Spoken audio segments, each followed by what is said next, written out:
project we're looking at here is a 32-foot by 10-foot adaptation of an old trailer base. It's a triaxle rated for about 17,000 pounds. And we're gonna, when we're all done, we'll be about 11,000. Designed for a highly chemically sensitive client. So what we've done is fully isolate her living area from a small kitchen and bath, and there'll be a porch arrangement with a deck and an outdoor storage to tie these two entry doors we see off to my left-hand side. So what we're looking at on the outside here is a 7/16 diameter 4x8 sheets of magnesium oxide board that are fireproof, mold-proof, waterproof, and vapor permeable, and then triple pane windows for energy efficiency, and doing everything to avoid any buildup of moisture in the cavity. We've got, of course, the venting along the soffit and a full breathable assembly that allows built-up moisture to exhale to the outside of the structure. So on the inside, we've got a all 16 by 16 tile that's actually bolted to the wall because of our client being allergic to all types of grout and all types of thin set. Each one is numbered, so we can actually take them down for moving the structure if it's moved on a highway. Short distance, we can actually move the trailer just slowly and carefully because we have no grout anywhere. So that way the client isn't exposed to any of the outgassings from the attachment materials. Same with the floor. The floor is just friction, just set in place with all the tiles simply touching. On the edges, we just have corner metal trim that the tiles simply slip into.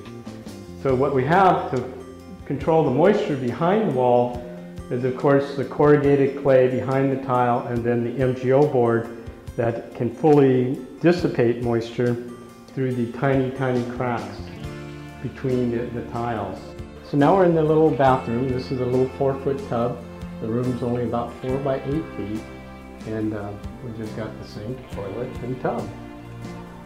And again, you can see the ceiling is a bolt-on tile situation. The walls, we did actually glue the tiles, and in here we'll actually use a grout, so you can take grout for like 3 hours at a time. This is the kitchen. On the right-hand side is the cavity for a 3/4 height refrigerator.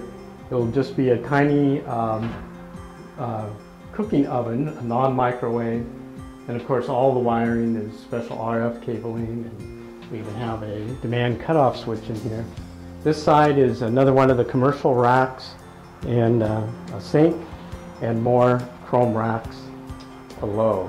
In her case, she couldn't have anything like a wooden cabinet, you know, with all its glues and toxic materials. And then we simply separated the two rooms with a common shower door, which worked out kind of nice. It's just enough privacy and allows both the air and the light to pass through. So this will have a tiny air conditioning unit in it, you know, just sized to these tiny rooms. This is a little utility cantilever. The water heater and the electrical are back here, and it'll just be storage. Actually, we're adding on to this on the job site this will come out another 8 feet for additional storage, as well as an 8-foot porch off to our left-hand side.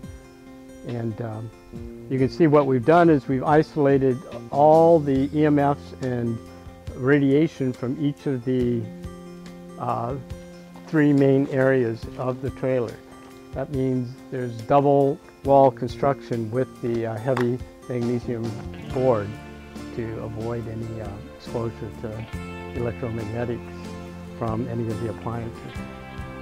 On the electrical panel, we're also adding a demand cutoff switch that will allow the owner to have 6 separate off and on circuits that she can control from a remote control to turn off even the trickle charge at any one of the appliances or any one of the 4 sides of the main room. She can turn off individually.